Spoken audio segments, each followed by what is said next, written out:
Hi, I'm here with Tom with TMACS, one of the owners of TMACS. Tom, how are things going business-wise right now? They're tough. We've had to build a new business model to kind of accommodate our customer in this trying time right now, and it seems to be working, but it certainly isn't business as usual by any means, not whatsoever. Fixed costs that we have, they don't go away during all this. Piling them up is not an answer. Deferring is definitely not an answer. Relief is what I need. I need relief. That's the only way we're going to make it through this.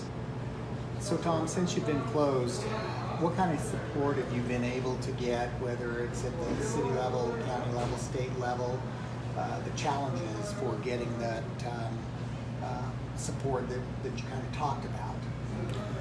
Well, I think that initially, one of the biggest support I get is from my customer. I mean, that is has been the best, is to see customers come out and be truly supportive of the business. I have been doing this for 15 years, so I do have a large customer base, and they've been super supportive. Catherine from the Downtown Foundation, I would say secondly, has really stepped up and been a face for the downtown businesses, and has tried to come up with different ways of doing business and different ideas, and just walked by and asked, how are you doing, what can I do for you? From a city level, I can't say that I have heard anything from the city or the city's done anything for me. I don't, part of my city bill goes through my rent, so I'm not sure if the city has done anything for the garbage, sewer, water, that portion of my business. I know my landlords have definitely stepped up and been there for us. Washington state government, to this point right now, I don't see anything happening. I know there's a lot of talk of B&O taxes and sales tax and first quarter employment security and labor industries that are coming up due on the 30th, and we don't have the money for those. We don't have the money for the taxes, and we don't have the money for the L&I and or the employment security right now. We have been closed for going on 6 weeks now, and all of those things that would be paid in April, we have been working towards in our beginning of our busy season, April, that takes care of all that stuff. And again, deferring those doesn't do me any good. Right. Piling that stuff up on the end isn't going to work, because business will not be as usual. We have a whole new way of looking at business, and whether it's separating tables and making spaces more so people aren't so close together, well, that loses tables for me, that loses revenue for me. So now I don't do as much volume. So without the volume, I don't have as many as employees. It's a trickling effect that goes all the way down. And again, this is already a difficult business to run. Restaurants are a low margin business, and it's only going to be more challenging down the road if there isn't some relief for it. So Tom, it's interesting because here we are, we have 6 days left in the month of April. You have those expenses, those taxes that are due here in 6 days. Yep. And when you talk about the state, you would have heard nothing about any type of relief or anything. We've heard absolutely nothing. You have to make that payment, basically. You're required to make that payment here in 6 days. Yeah.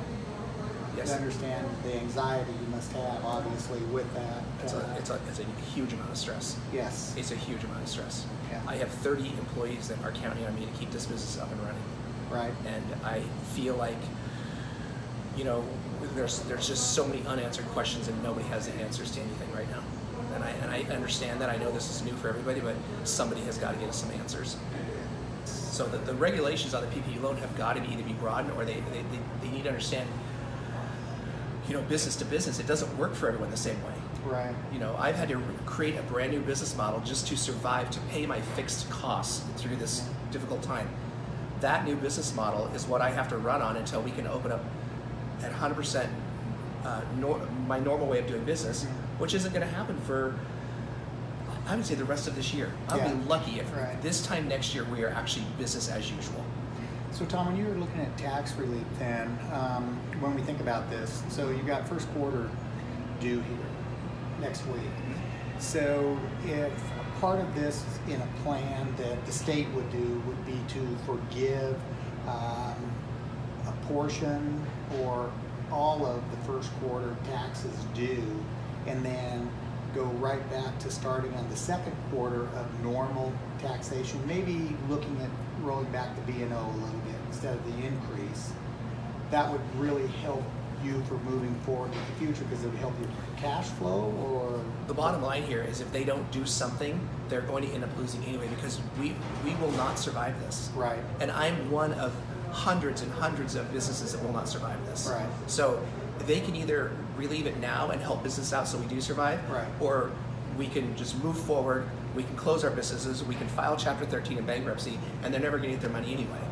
So they need to step forward now and help the businesses out now to survive. Right. Because again, piling it up down the road doesn't work. No, because the state hopefully would make some of those up as you ramp up your business throughout the rest of the year. Correct. Right.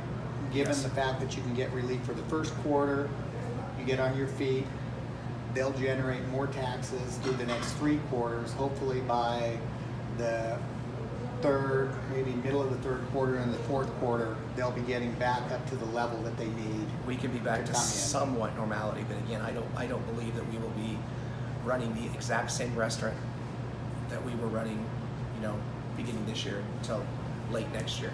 Right. I really truly don't.